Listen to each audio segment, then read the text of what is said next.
Hello there, Andrew D. Pope. This video is all about targets being super useful for building resilience and self-confidence. I'd like to open this one with a quote, which I found very useful in the past. And it's a quote by a gentleman called Ronald McNair. I'll put it up on the screen for you. The quote is, "Before you can make a dream come true, you must first have one." Ronald McNair. There we go. Ronald McNair was no stranger to dreams, actually. He was one of the NASA astronauts, unfortunately killed in 1986 in the Challenger disaster. But he had big dreams, big plans, and he was pretty much on his way to achieving those. So Ronald McNair, a very interesting character. Check him out if you like. What it means for me, in this case, is that dreams, or whatever you want to call them, missions, goals, targets, objectives, all manner of different names for these things. I'll probably stick with targets today.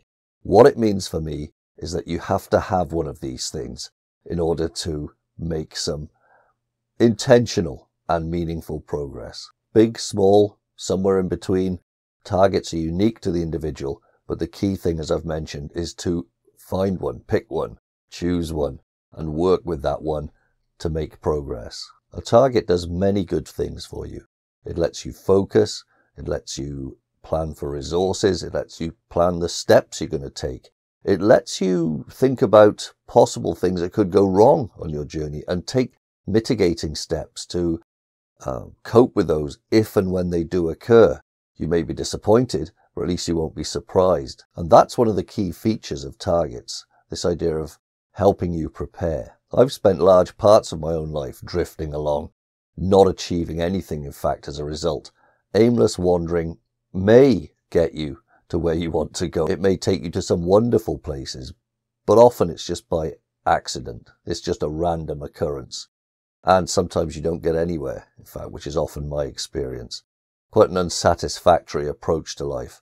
That may be your thing, of course, and I'm not here to tell you to do anything different. If that's what floats your boat, go for it. But for me and my self-confidence, the art of planning was one of the key things that got me on the road to where I want to be. I'm not there yet. I'm a work in progress. I will always be stating this. But currently, I'm making good progress, and it's largely due to this idea of picking targets and planning. My personal approach is to follow what I call the baby step approach. I actually wrote quite a good article on this. I'm biased as usual, but I think it is a good article. I'll leave a link in the description below. You can check that out if you like. I follow this idea of baby steps. I break things down into really small chunks. I might start with a big goal and then chunk down into these small little packages or sub goals. And I find I start to build a series of small successes with that. And even if I have a little setback, it is a little setback. It doesn't destroy everything. So when you have built a little series of successes, you can look back and you will find usually that you've come quite a long way on those small steps. You've covered quite a bit of distance towards your destination, which is why the target is a key thing. It keeps you moving in that direction. This can build self-confidence, which is why I recommend it. This idea of getting used to success starts to give you the self-confident feeling that you can complete and achieve things. And when you break them down into chunks, you can achieve some amazing things over time. It also builds resilience too, because you have a focus with the target. And as you take your small steps, any deviations from that target, you can easily correct and go back onto your path of where you're aiming at overall. So some really positive advantages to doing this. In summary, it's one of those things that you should take ownership of, this idea of goals, dreams, objective setting, whatever you want to call them. It's your life. They're your goals. So take ownership and own those as well. You can always adjust them as you move forward. You will change over time. You will grow. So your goals and your objectives and your targets may also grow over time. Don't be afraid to alter these things. That's what self-confident people do.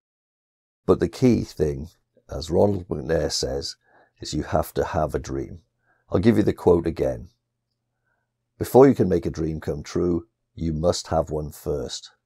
Wise words. So give that some thought. What are your dreams? Where are you heading? Are you heading anywhere? I'll see you next time.